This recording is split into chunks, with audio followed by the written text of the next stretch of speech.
Hello and welcome to the Fighting Moose podcast. I'm your host and narrator, Jason Hendrickson. This is a podcast where I retell stories, some fictional and some historical, that can be enjoyed by people of all ages. Today, we are going to start reading a book from our old friend, Thornton W. Burgess. We will read the book, Bowser the Hound. Now what I am thinking is that for the next 8 episodes or so, I'm just going to read about 4 or 5 chapters per episode, and then I'll release all of the recordings as an audiobook. John asks me a lot about when I'm going to do another audiobook, and he requested a story about Bowser the Hound last night, so I figured what better way to accommodate both his requests. Also, it seems that of the emails I have received from you guys really seem to enjoy the episodes from Mr. Burgess. I mean, it is great material for kids, and hopefully the adults like it too. I know I for sure do. Now, let's turn to today's story. I hope you enjoy. Let's begin. Liftoff. We have a liftoff.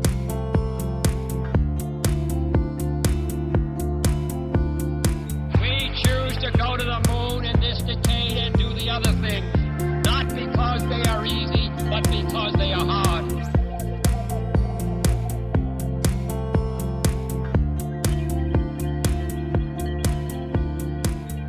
Chapter 1. Old Man Coyote leads Bowser away.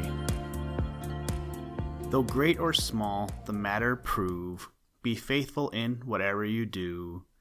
'Tis thus and only thus you may to others and yourself be true. Bowser the Hound. Old Man Coyote is full of tricks.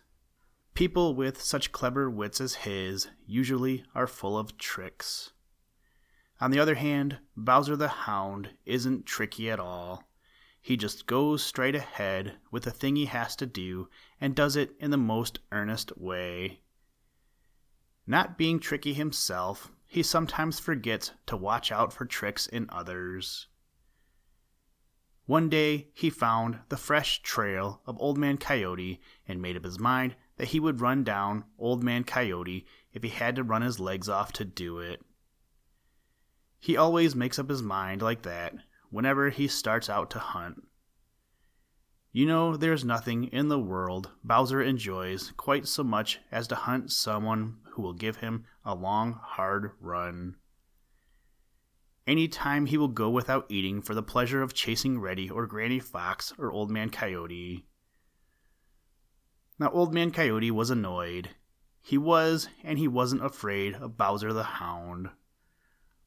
That is to say, he was afraid to fight Bowser, but he wasn't afraid to be hunted by Bowser, because he was so sure that he was smart enough to get away from Bowser. If Bowser had appeared at almost any other time, Old Man Coyote wouldn't have been so annoyed. But to have Bowser appear just then made him angry clear through. You see, he had just started out to get his dinner. What business has that good-for-nothing dog over here anyway, I'd like to know, he muttered as he ran swiftly through the green forest. What right has he to meddle in other folks' business? I'll just teach that fellow a lesson, that's what I'll do. I'll teach him that he can't interfere with me and not be sorry for it. So Old Man Coyote ran and ran and ran, and never once did he try to break his trail. In fact, he took pains to leave a trail that Bowser could follow easily. After him, Bowser ran and ran and ran, and all the time his great voice rang out joyously. This was the kind of a hunt he loved. Out of the green forest into the old pasture, Old Man Coyote led Bowser the Hound. Across the old pasture and out on the other side they raced. Farther and farther away from home, Old Man Coyote led Bowser the Hound. Instead of circling back as usual, he kept on. Bowser kept on after him. By and by, he was in strange country country he had never visited before. He didn't notice this. He didn't notice anything but the splendid trail Old Man Coyote was making. He didn't even realize that he was getting tired. Always in his nose was the tantalizing scent of Old Man Coyote. Bowser was sure that this time he would catch this fellow who had fooled him so often before. Chapter 2. Old Man Coyote Plays a Trick. Of people who play tricks beware, lest they may get you in a snare. You cannot trust them, so watch out, whenever one may be about. Bowser the Hound. There is such a thing as being too much interested in the thing you are doing. That is the way accidents very often happen. A person will get so interested in something that he will be blind and deaf to everything else, and so will walk straight into danger or trouble of some kind. Now just take the case of Bowser the Hound. Bowser was so interested in the chase of Old Man Coyote that he paid no attention whatever to anything but the warm scent of Old Man Coyote, which the latter was taking pains to leave. Bowser ran with his nose in Old Man Coyote's tracks and never looked either to left or right. He would lift his head only to look straight ahead in the hope of seeing Old Man Coyote. Then down would go his nose again to follow that scent. So Bowser didn't notice that Old Man Coyote was leading him far, far away from home into country with which he was quite unacquainted. Bowser has a great, deep, wonderful voice which can be heard a very long distance when he bays on the tracks of someone he is hunting. It can be heard a very long distance indeed, but far as it can be heard, Bowser was far, far beyond hearing distance from Farmer Brown's house before Old Man Coyote began to even think of playing one of his clever tricks in order to make Bowser lose his scent. You see, Old Man Coyote intended to lead Bowser into strange country and there lose him, hoping that he would not be able to find the way home. Old Man Coyote is himself a tireless runner. He is not so heavy as is Bowser, so does not tire as easily. Then, too, he had not wasted his breath as had Bowser with his steady baying. Old Man Coyote could tell by the sound of Bowser's voice when the latter was beginning to grow tired, and he could tell by the fact that he often had a moment or two to sit down and rest before Bowser got dangerously near. So at last Old Man Coyote decided that the time had come to play a trick. By and by he came to a river. At that point there was a high overhanging bank. On the very edge of this bank, Old Man Coyote made a long leap to one side. Then he made another long leap to the big trunk of a fallen tree. He ran along this, and from the end of it he made still another long leap, as long a leap as he could. Then he hid in a little thicket to see what would happen. Chapter 3. What Happened to Bowser. When a coyote seems most honest, watch him closest. Bowser the Hound. Bowser was very, very tired. He wouldn't admit it even to himself, for when he is hunting, he will keep on until he drops if his wonderful nose can still catch the scent of the one he is following. Bowser is wonderfully persistent. So, though he was very, very tired, he kept his nose to the ground and tried to run even faster, for the scent of Old Man Coyote was so strong that Bowser felt sure he would soon catch him. Bowser didn't look to see where he was going. He didn't care.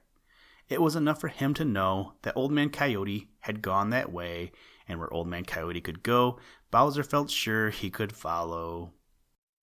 So, still baying with all his might, and making the hills ring with the sound of his great voice, Bowser kept on. Hidden in a little thicket, stretched out so that he might rest better, Old Man Coyote listened to that great voice drawing nearer and nearer. There was a wicked grin on Old Man Coyote's face, and in his yellow eyes a look of great eagerness. In a few minutes, Bowser came in sight, his nose in the trail Old Man Coyote had left. Into Bowser's voice crept a new note of eagerness as his nose picked up the scent stronger than ever. Straight on he raced, and it seemed as if he had gained new strength. His whole thought was on just one thing, catching Old Man Coyote, and Old Man Coyote knew it. Bowser didn't see that he was coming to a steep bank. He didn't see it at all until he reached the edge of it, and then he was going so fast that he couldn't stop. Over he went with a frightened yelp. Down, down he fell, and landed with a thump on the ice below. He landed so hard that he broke the ice and went through into the cold black water.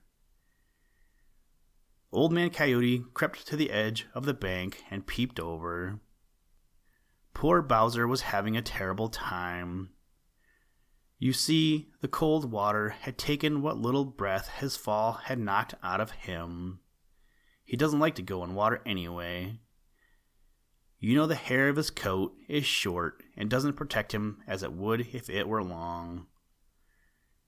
Old Man Coyote grinned wickedly as he watched Bowser struggling feebly to climb out on the ice.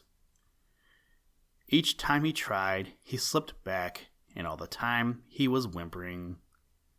Old Man Coyote grinned more wickedly than ever. I suspect that he hoped that Bowser would not be able to get out. But after a little, Bowser did manage to crawl out and stood on the ice, shivering, shaking.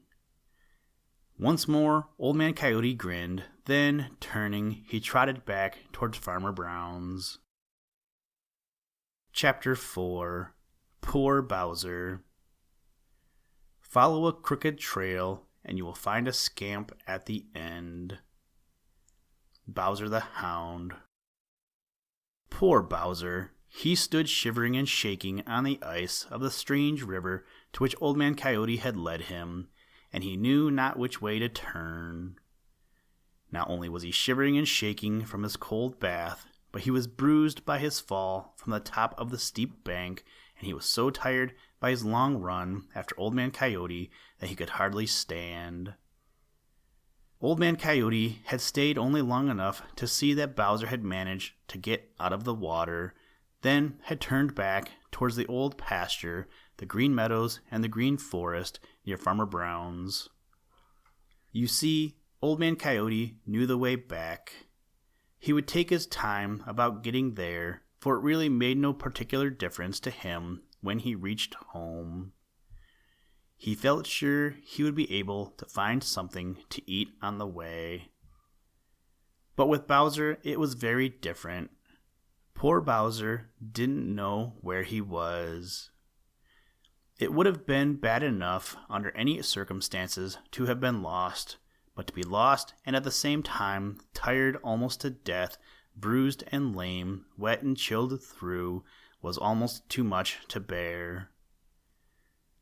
He hadn't the least idea which way to turn. He couldn't climb up the bank to find his own trail and follow it back home if he wanted to. You see, that bank was very steep for some distance in each direction, and so it was impossible for Bowser to climb it. For a few minutes he stood shivering, shaking, and whimpering, not knowing which way to turn. Then he started down the river on the ice, for he knew he would freeze if he continued to stand still. He limped badly because one leg had been hurt in his fall. After a while, he came to a place where he could get up on the bank.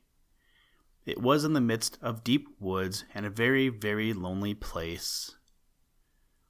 Hard-crusted snow covered the ground, but it was better than walking on the ice. For this, Bowser was thankful. Which way should he turn? Where should he go? Night was coming on. He was wet, cold, and hungry, and as utterly lost as ever a dog was. Poor Bowser. For a minute or two, he sat down and howled from sheer lonesomeness and discouragement.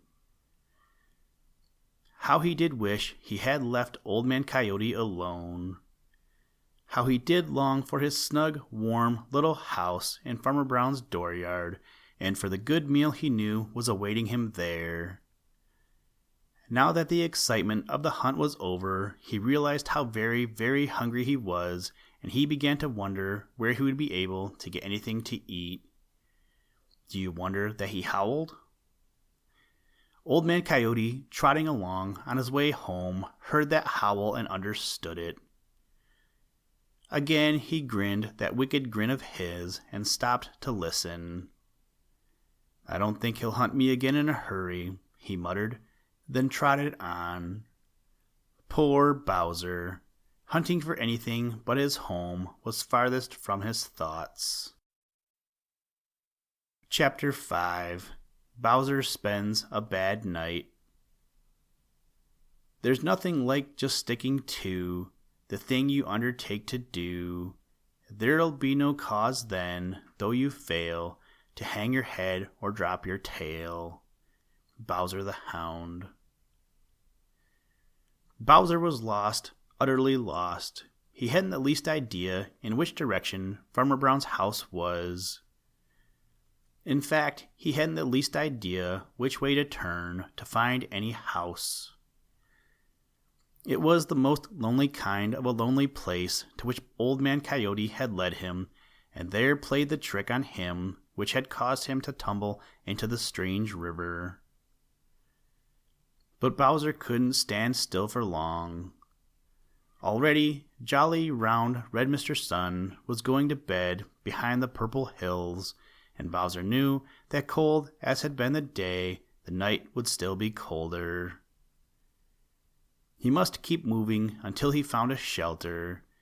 If he didn't, he would freeze. So whimpering and whining, Bowser limped along. Bowser was not afraid to be out at night, as some folks are. Goodness, no.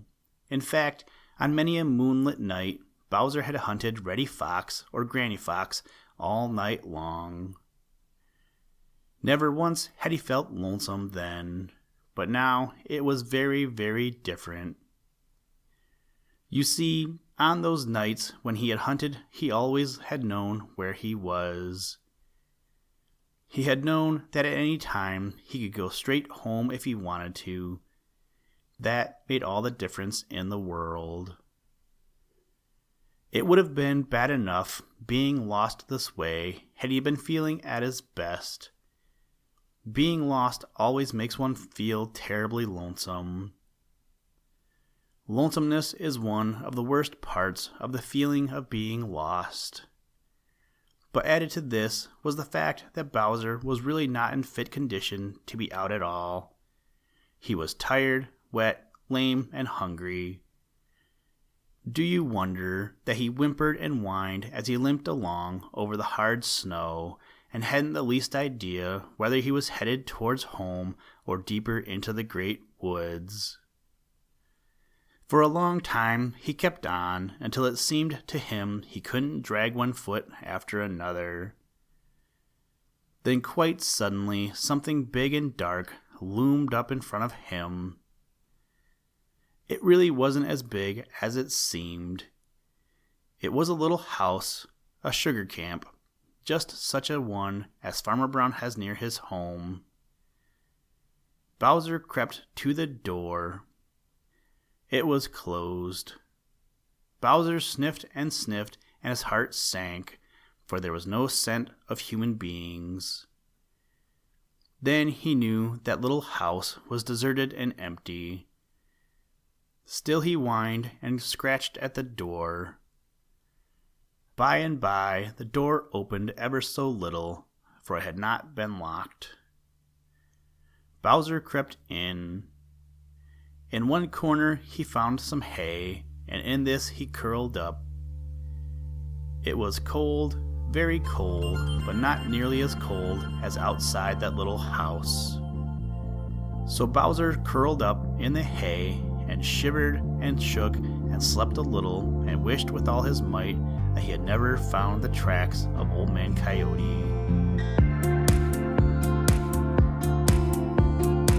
Listen, Tranquility Base here. The Eagle has landed. That's one small step for man. One giant leap for mankind.